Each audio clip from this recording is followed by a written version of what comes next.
نحمده ونصلي ونسلم على رسوله الكريم أما بعد فأعوذ بالله من الشيطان الرجيم بسم الله الرحمن الرحيم فمن يعمل من الصالحات وهو مؤمن فلا كفران لسعيه وإنا له كاتبون وحرام على قرية أهلكناها أنهم لا يرجعون حتى إذا فتحت يأجوج ومأجوج وهم من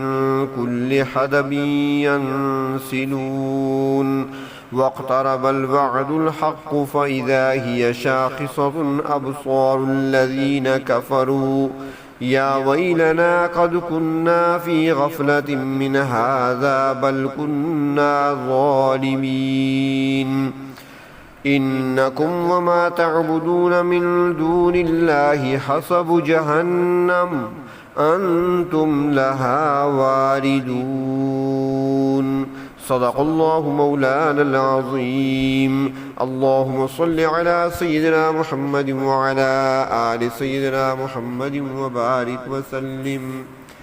آج کے درس میں سورۃ انبیاء کی آیت نمبر 94 تا آیت نمبر 100 توحید و رسالت کا بیان مکمل ہوا تو اب آخرت کا بیان شروع کیا جا رہا ہے،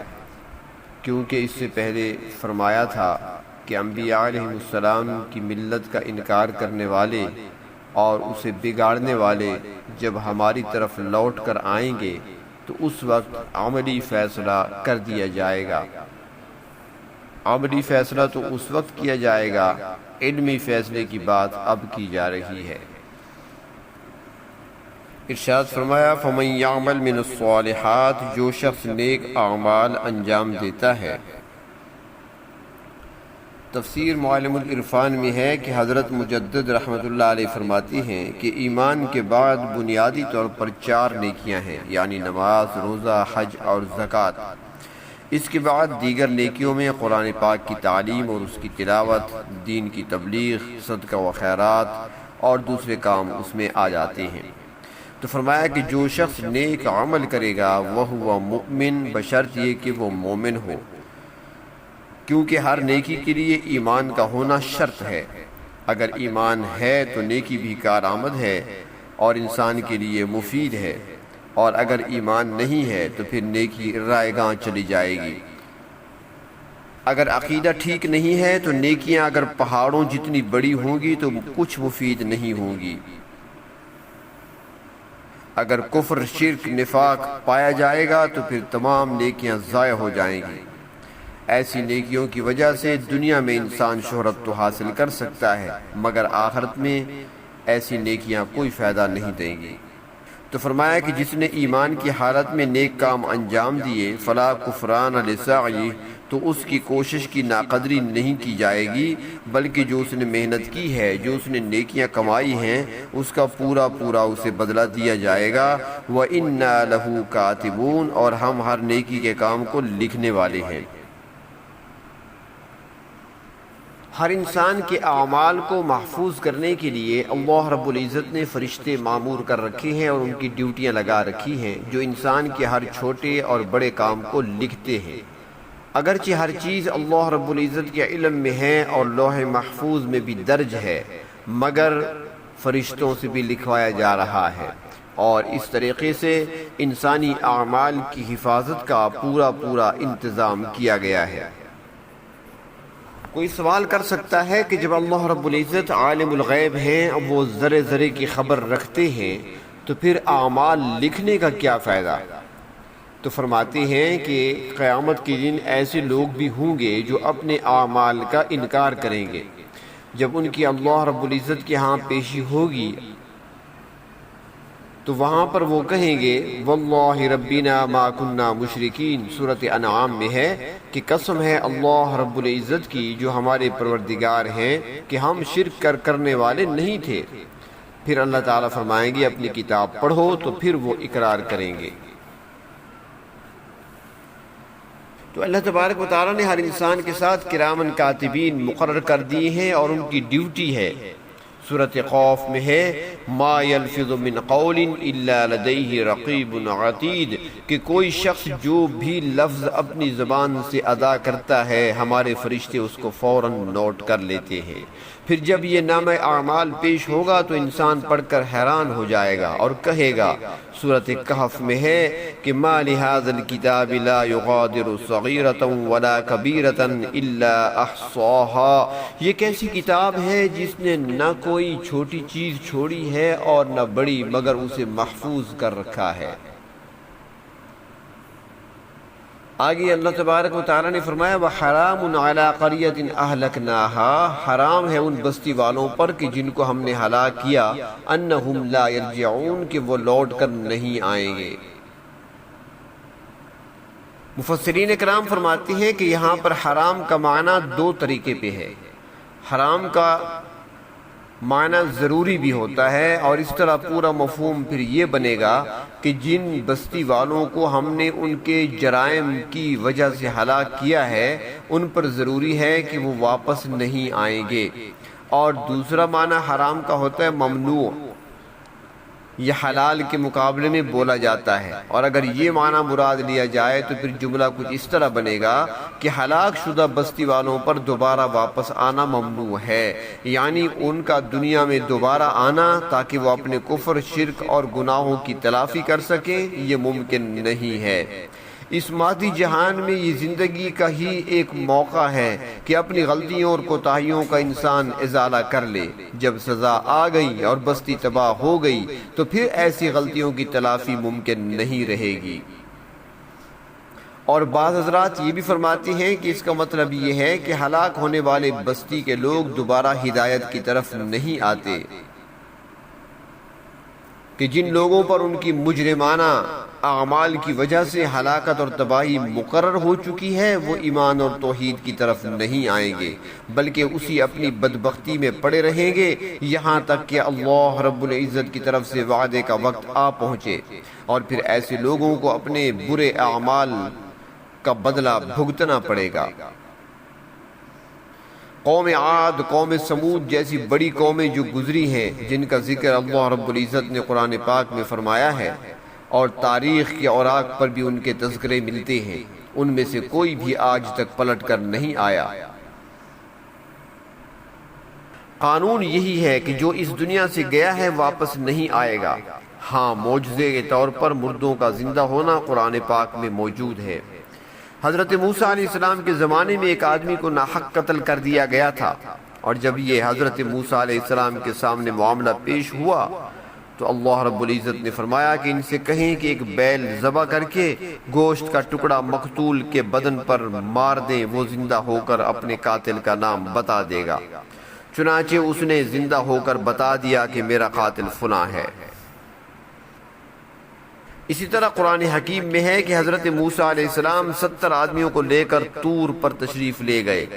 رب تعالیٰ کا کلام سن کر وہ کہنے لگے کہ ہمیں کیا معلوم کہ یہ کون بول رہا ہے،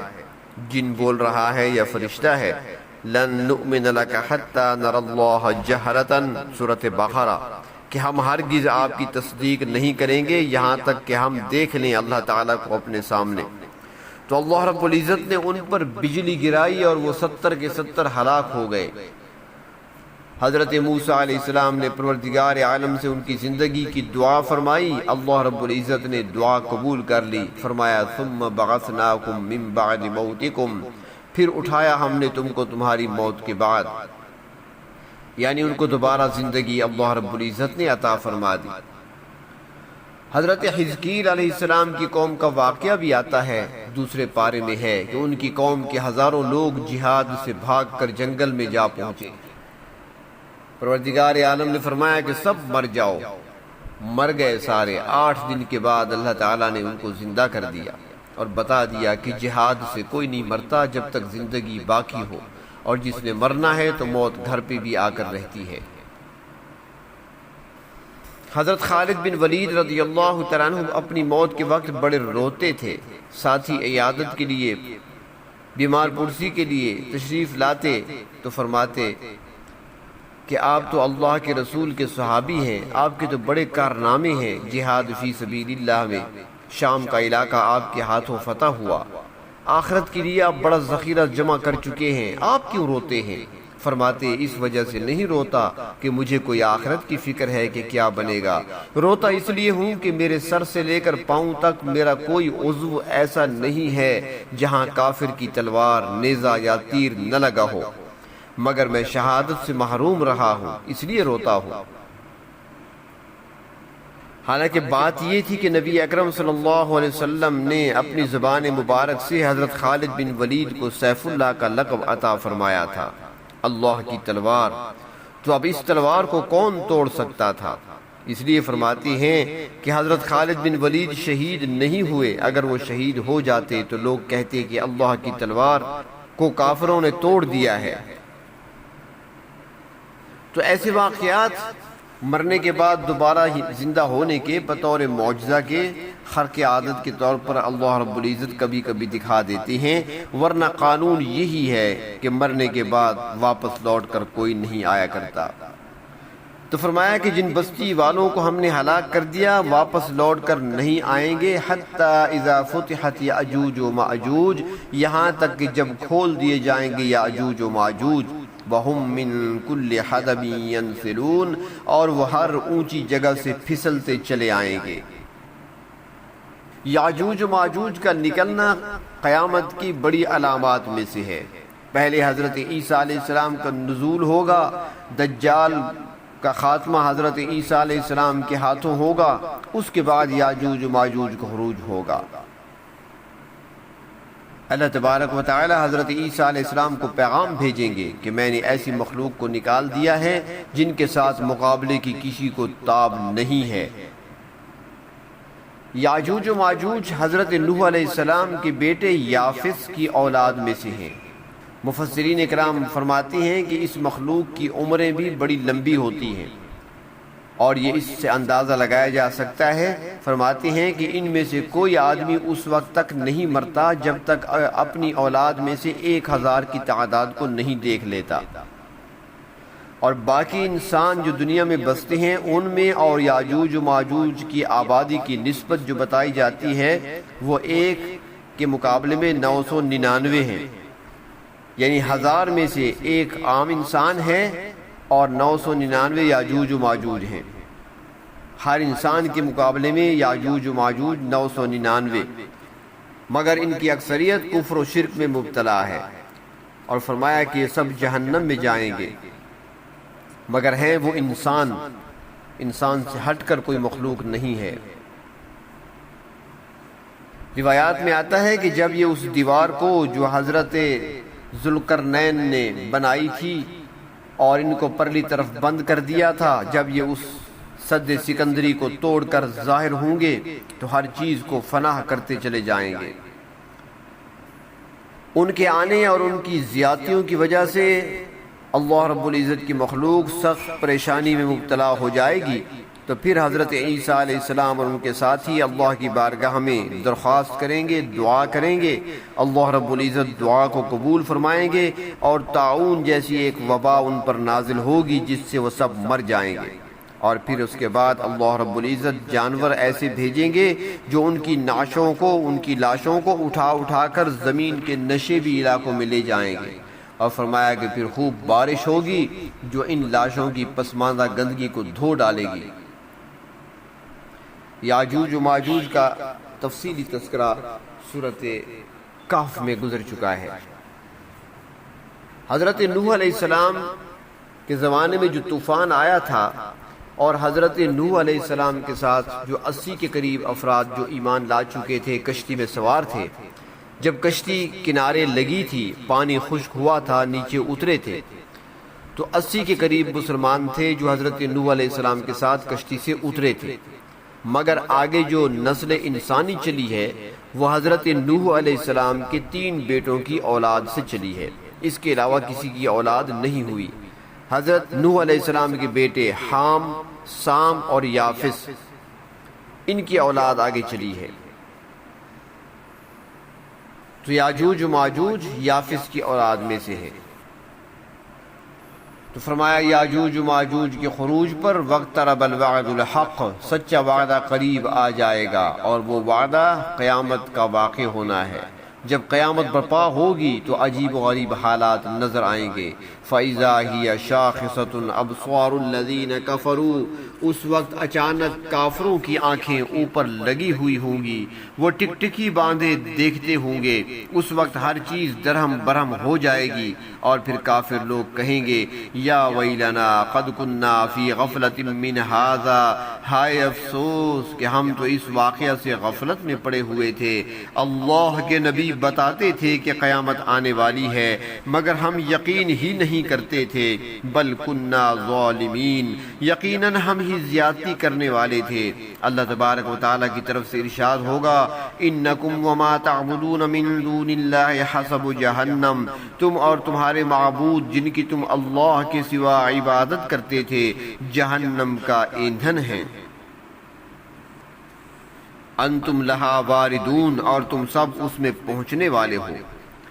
اس وقت مشرک لوگ افسوس کریں گے اور اپنے ان معبودوں کے بارے میں کہیں گے لو کان ہؤلاء آلہۃ ما وردوها، اگر یہ سچے معبود ہوتے جن کی ہم عبادت کرتے رہے تو آج ہم جہنم میں نہ پھینکے جاتے بلکہ اس عذاب سے بچ جاتے۔ وکل فیہا خالدون، آج ان کی کوئی حسرت مفید ان کے لیے نہیں ہوگی اور انہیں ہمیشہ ہمیشہ کے لیے اسی جہنم میں رہنا ہوگا۔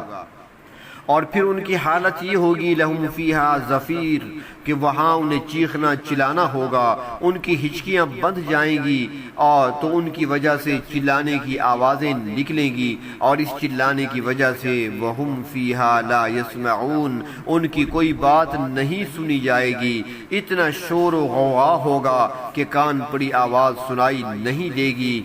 مگر ان کا چیخنا چلانا بالکل رائے گاں جائے گا،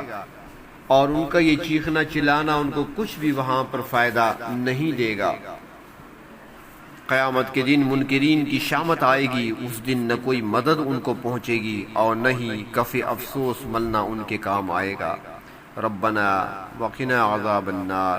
وقنا عذاب النار وقنا عذاب النار، اے پروردگار جہنم کے عذاب سے ہماری حفاظت فرما، ہمیں بچا لیجئے جہنم کے عذاب سے، اہل جنت والے اعمال نصیب فرما دیجئے۔ وآخر دعوانا ان الحمد للہ رب العالمین۔